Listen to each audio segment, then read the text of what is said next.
Na minha leitura bíblica, eu estou lendo o Evangelho de João. Eu estou passando aqui pelo capítulo 9. Capítulo 9 é o relato daquela história da cura de um cego de nascença.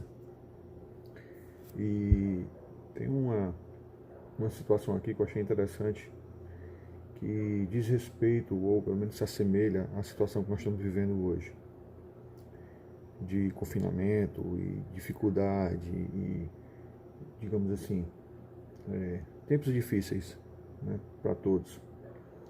E nessa situação, nessa circunstância aqui, os discípulos perguntaram a Jesus o que tinha acontecido com aquele cego. Ele nasceu cego, e os discípulos perguntaram no versículo 2, disseram assim: Mestre, quem pecou, este ou seus pais, para que nascesse cego?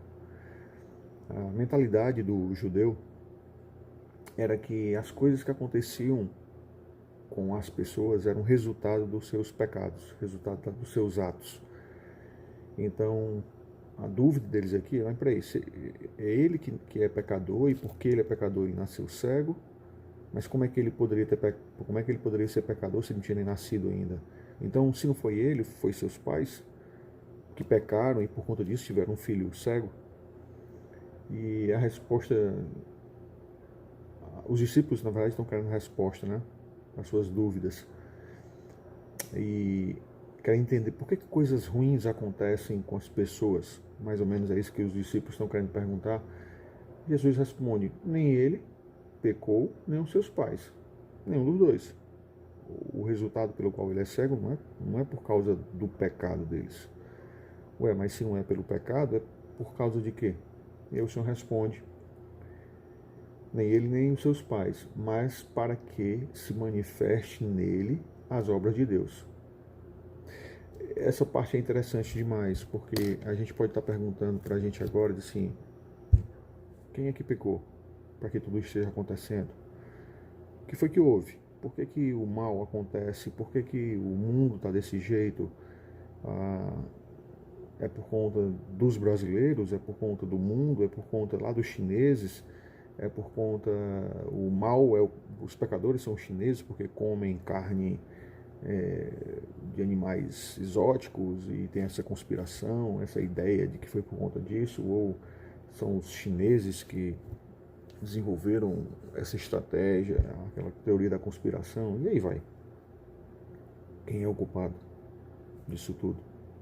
É mais ou menos essa ideia que a gente quer saber.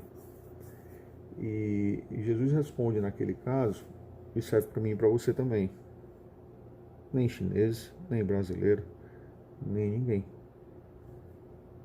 Mas tudo isso está acontecendo para que as obras de Deus se manifestem.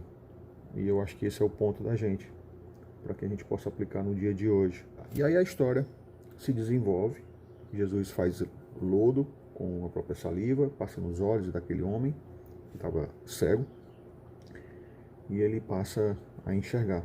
O Senhor dá para ele uma bênção, né, um presente enorme em fazer aquilo ali. E aí realmente a obra do Senhor acontece na vida daquele cego. E as pessoas com isso passaram a ver o ministério do Senhor.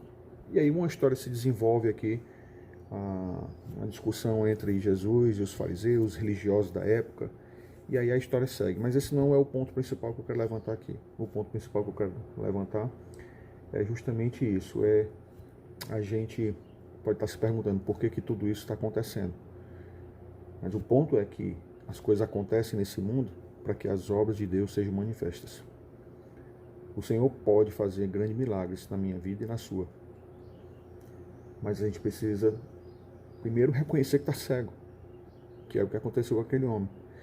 Depois que eu reconheço que estou cego, a obra de Deus pode acontecer na minha vida. E o Senhor vem e intervém na minha vida. Será que não está precisando a gente reconhecer que não está vendo, que é cego? Porque enquanto eu achar que estou vendo, o Senhor não vai fazer obra na minha vida. Na verdade, o versículo termina exatamente dizendo a resposta última do Senhor. Depois dá uma lida lá em João 9. Respondeu Jesus: se fosseis cegos, não teriam pecado algum, mas porque agora dizeis, nós vemos, subsiste o vosso pecado. A ideia, só para terminar aqui, para você entender, os fariseus começaram, os religiosos começaram a discutir com o Senhor Jesus, dizendo assim: e nós, por acaso, somos cegos, nós não estamos vendo? Porque o Senhor levanta uma questão religiosa para cima deles. Ou seja, o orgulho dele não deixou eles verem. E nesse caso, sim, eles eram cegos, porque se achavam que viam.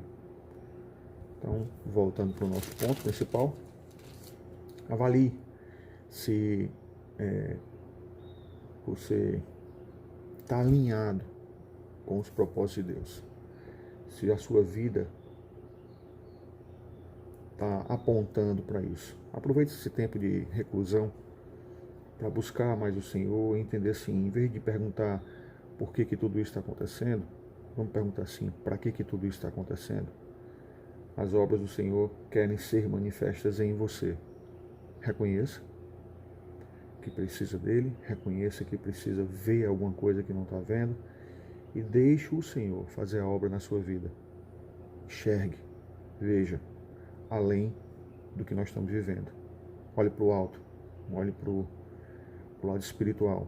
Todo esse ensinamento aqui é apontando para a vida espiritual. A cegueira foi só o começo da conversa. Na verdade, esse homem que depois passou a ver, reconheceu Jesus Cristo como o Senhor da vida deles, como o Filho do homem.